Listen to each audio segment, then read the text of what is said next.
नमस्कार दोस्तों, स्वागत है आप सभी का हमारे चैनल ओम भक्ति स्टोरी पर। दोस्तों, आज हम आपको सुनाएंगे सौतेली माँ, एक दिल छू लेने वाली कहानी।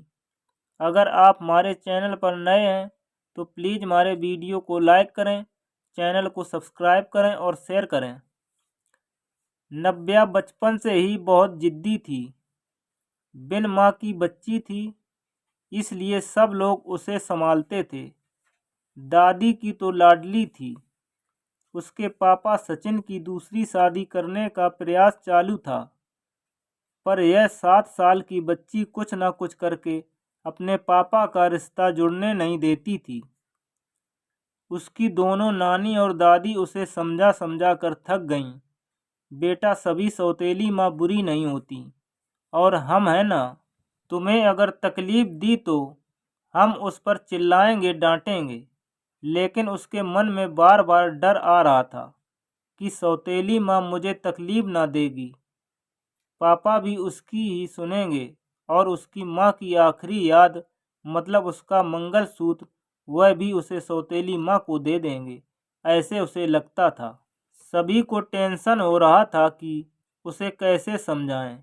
उसकी माँ, मतलब सुनीता, एक एक्सीडेंट में 2 साल पहले दुनिया से चली गई।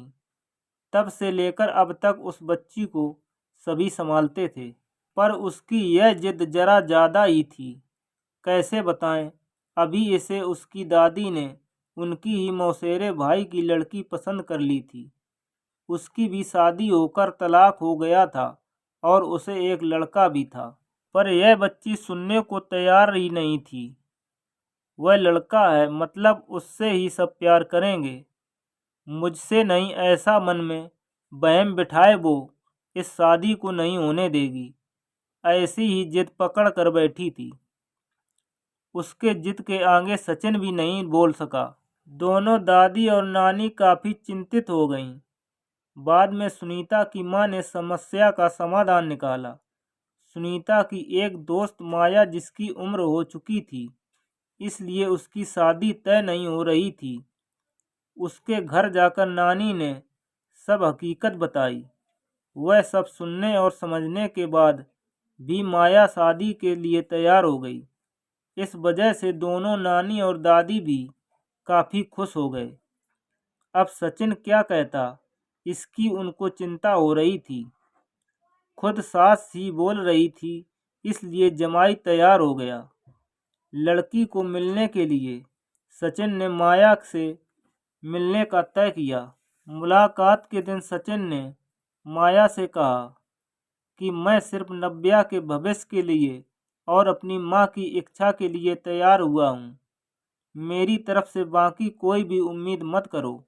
यह सुनते ही बहुत बुरा लगा माया को, पर कितने दिन घरवालों के ताने सुने, इसलिए माया तैयार हो गई और शादी भी हो गई।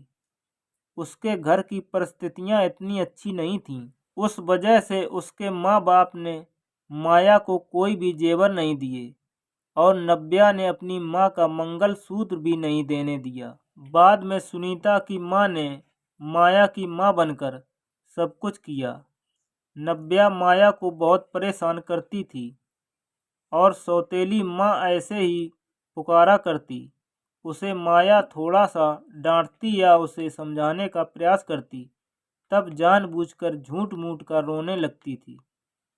माया 2 महीने में ही पूरी तरह हताश हो गई। दोनों दादी और नानी को पहले ही सब कुछ पता था। इस वजह से माया को वह कुछ नहीं बोलती थी। वह उल्टा उसे बोलती थी कि मारोगी भी तो चलेगा, पर सचिन को यह सब सहन नहीं होता था। जब परिस्थितियां हाथ में निकलने लगीं तो माया ने उसकी सहेली को, जो कि एक स्कूल टीचर थी, उसके साथ मिलकर एक प्लान बनाया और सचिन को असली परिस्थिति का, सच का पता चले, इसलिए नव्या के ड्रामों का वीडियो बनाकर उसे दिखाया। पहले माया को ही गलत समझने वाले सचिन सारी सच्चाई से अवगत हुआ और उसने उन दोनों को धन्यवाद किया। प्यार से नव्या को समझाया कि इसके आगे तुम्हें माया के साथ अच्छा बर्ताव करना होगा। उसकी सब बातें सुननी होगी। हालांकि नव्या ने काफ़ी तमाशा किया, पर उसकी साइड लेने वाला कोई भी नहीं है, ये उसे समझ में आ गया। उसको माया पर बहुत गुस्सा आता था। माया उसे बहुत समझाती थी। धीरे धीरे माया और सचिन का रिश्ता भी सुधर रहा था, पर पति पत्नी जैसा रिश्ता उनमें नहीं था, और वो सचिन से उसे पहले ही बता दिया था। माया को बहुत बुरा लगता था। उसने अपनी इच्छाएं अपने मन में ही दबा दी। नव्या को उसने सौतेलेपन कभी भी दिखाया नहीं, पर नव्या मात्र उसके साथ झगड़ा ही करती थी। धीरे धीरे नव्या बड़ी होती गई। सचिन हमेशा काम के लिए बाहर रहता था। माया नव्या के लिए हमेशा तत्पर रहती थी। उसने नव्या को बहुत प्यार से समझाने की कोशिश की, पर माया को हमेशा असफलता मिली। उस समय सचिन की माँ हमेशा बीमार रहती थी। उनकी वह देखभाल करती थी। उन्होंने एक बार माया को बुलाकर बताया, मुझे बहुत चिंता होती थी इस नव्या की, पर अभी नहीं होती। तुम तो हो ना। अभी मेरा कुछ भी हो जाए चलेगा, पर तुम्हारे लिए मुझे बहुत कुछ बुरा लगता है। जिस बच्ची के लिए तुम इतना करती हो, उसकी उसे कीमत ही नहीं है। तभी माया मुस्कान के साथ बोली, नव्या को देखते हुए बोली, उसने मुझे हमेशा गलत समझा। हमेशा की तरह नव्या ने माया से बहुत झगड़ा किया। सचिन के घर पर आते ही उसको सब झूठ बताया, पर उसने भी नव्या को सुनाया। गुस्से से नव्या ने खाना भी नहीं खाया। माया ने भी खाना नहीं खाया। नव्या को समझाने के लिए गई तो माया ने कहा, मुझे तुम्हारी माँ की जगह नहीं चाहिए। उसकी आखिरी निशानी मतलब उसका मंगलसूत्र भी नहीं चाहिए। मुझे सिर्फ तुम माँ बोलकर पुकार लो। मेरे लिए उससे बड़ा कोई पुरस्कार नहीं होगा। जिस दिन तुम ऐसा करोगी, उस दिन मुझे ममता का गहना मिल जाएगा। वही मेरा खरा पहला गहना होगा। पर नव्या सुनेगी तब ना। जैसा था वैसा ही सब चालू रहा। कई दिनों बाद दीदी की तबीयत बिगड़ी। उन्होंने सचिन को बुलाया और कहा, माया बहुत अच्छी लड़की है। वह कभी भी भेदभाव नहीं करेगी। तुम उसको अपनी पत्नी की तरह स्वीकार कर लो। उसकी भी कोई उम्मीद होगी तुमसे, वह पूरा करो। ये आखिरी शब्द बोलकर दादी चल बसी। सचिन को माँ के वह शब्द कान में गूंज रहे थे। महीना हो गया, तब भी वह शब्द का विचार करके गैलरी में शांत बैठा था। उतने में माया ने खाना खाने के लिए आ रहे हैं ना, ऐसा बोलकर बुलाने आई। सचिन का सब्र का बांध टूट गया। वह माया के गोद में सिर रखकर बहुत रोने लगा। आज 5 साल बाद पहली बार सचिन ने माया को छुआ और माया घबरा गई।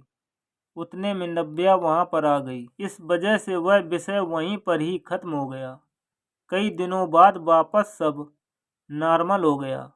दोनों ही अब शरीर से मन से नज़दीक आ गए थे। नव्या को समझ आने के बाद वह भी जरा अच्छा बर्ताव करने लगी। अभी उसकी 12वीं की परीक्षा थी, इसलिए माया उसके टाइम टेबल सब ठीक से संभाल रही थी।